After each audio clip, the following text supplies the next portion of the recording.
I say the wrong radio station? KDON, it's KFOG. Yeah. There we go, KFOG. There you go. Yeah. That's Peter Finch from KFOG.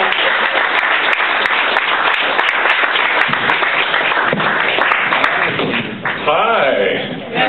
Hey. Usually when I get up and tell a story, I don't bring visual aids, but I brought one tonight. It's this lovely Calvin Klein jacket I'm wearing, and it was a gift.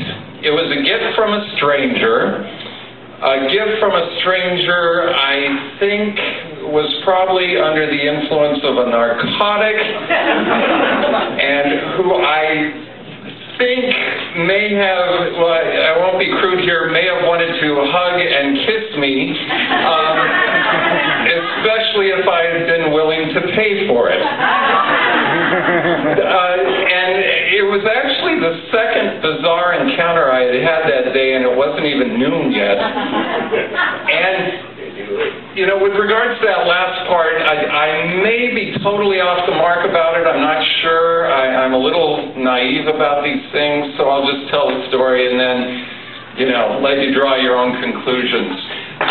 This was back in September. I had landed a part in a friend's music video. I was to play a chef.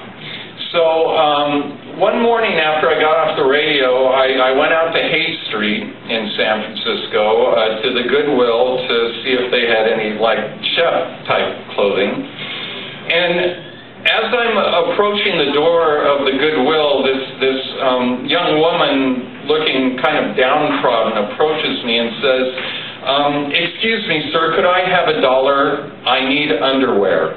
And I had seen her coming, and I didn't want to give her money, and so even before she started speaking, I'm going, no, you know.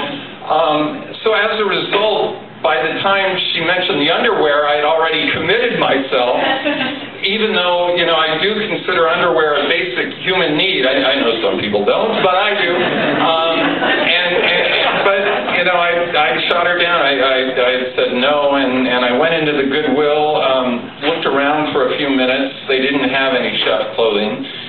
So I came out, and she was gone. And I felt a little bit guilty, a little bad that I hadn't given her $1 so she could get some underwear. But about this time, my musician friend sent me a text. She had gotten her hands on a chef's jacket and wanted to know if I wanted to come over and try it on. So I went over to her apartment, which is in the DuBose Triangle area, not far from the Castro district, tried on the jacket. It fit perfectly. So we were all set. So I'm walking back to my car, and I turn down the street. I'm walking down the sidewalk, and right next to me there's a young man striding along. And at one point he looks over, and he goes, "Oh my God, I love your shirt. Look at you. You are so cute." And he comes over and he starts to rub the shirt, which I'm wearing. Yeah, and he's going on, "This is a great shirt. Look at you, know, and very flattering. You're so cute." And I suppose there's a couple of different ways I could have reacted to this. I could have kept eyes forward, kept moving, not said a word. I could have turned to him and said something very rude. But I'm not that way. The way I am is I turned to him and said, "Well, thank you very much." And it was flattering. Who doesn't like being called cute, you know? But then I took it a step further. I looked at my shirt and said, "You like it? Do you want it?"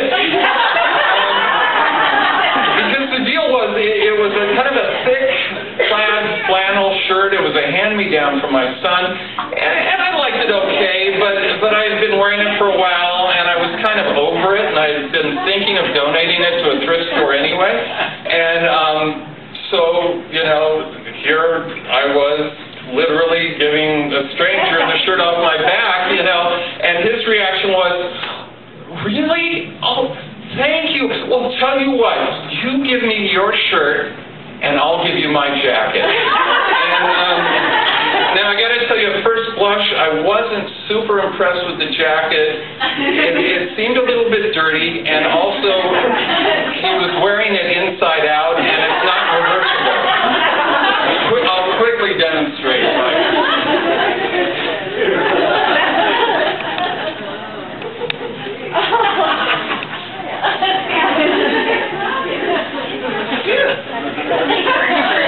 Right? You know? So I'm looking at it, and you know, I'm thinking one thing in my head, but what I say to him is, no, I can't take your jacket. And he said, no, really, I want you to have the jacket. I said, no, I can't take your jacket. He said, no, it's okay, I stole it from Macy's.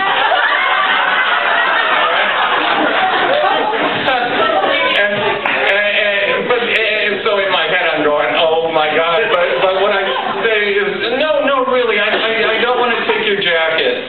And he's going, come on, a deal's a deal. And I said, I'm not trying to make a deal with you, I just want to give you my shirt. And we go back and forth, and finally, just kind of to appease him, I say, okay, I'll try it on. He goes, that's more like it. And, you know, so I put it on the right way, and I look, and son of a gun, it fit, you know.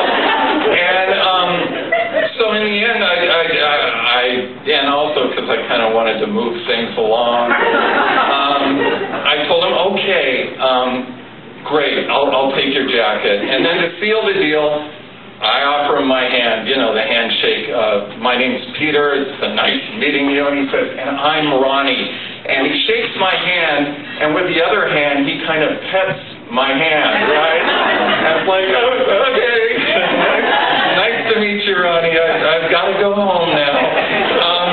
And when I got home and told my wife and my 18-year-old daughter the story, their response was how they usually respond when I do something like this. I've never done anything quite like that, but something like that. They rolled their eyes, right? And later on, my wife was mortified when she heard me go, oh, damn it, and I came in and told her that it had just occurred to me I had left my key card for work inside the pocket of the shirt. Yeah, this would be the electronic device that gets you into the building, into the radio station. But I said, no, but it's okay, because there's nothing identifying it on the card, you know, and I just had to sheepishly go to the guy at work who gets them out and tell him the story. But I did get a new one. But the point I wanted to make here, well, and I've got to tell you one other thing, too. In the days following that, I told this story to some friends. I also put it on Facebook. And, well, wouldn't you know? And the reaction was interesting. Many people, even though I didn't necessarily ask for it, gave me advice on what I should do with the jacket. Some said I should give it away. Some said, assuming that Ronnie was telling the truth, that I should take it back to Macy's. One slightly paranoid friend said, what if there's a tracking device in it? But obviously, I kept the jacket, and that kind of does bring me to the point of the story. You know, the theme tonight is gifts. But to me, the jacket isn't so much the gift, it's more a token of the gift. And I know it's going to sound really corny, but to me the gift was this wacky, crazy encounter with this guy. And, you know, we're told as children, don't talk to strangers, you know. And I think many people, maybe even most people, kind of carry that into their adult lives. And certainly there are strangers you don't want to talk to, dangerously crazy people. But the people that are only a little bit crazy, I think if you engage them and talk to them, you can be entertained, and you can walk away from something with that. You can walk away from that with something. And also it helps you, I think, kind of avoid labeling people, which is easy to do if you don't talk to them. You know, maybe it's homeless underwear girl or crazy right-wing Tea Party Sarah Palin worshiper or whatever, or, you know, gay hooker tweaker guy, you know? But no, you forget about that label. He was just Ronnie, you know? Thank you.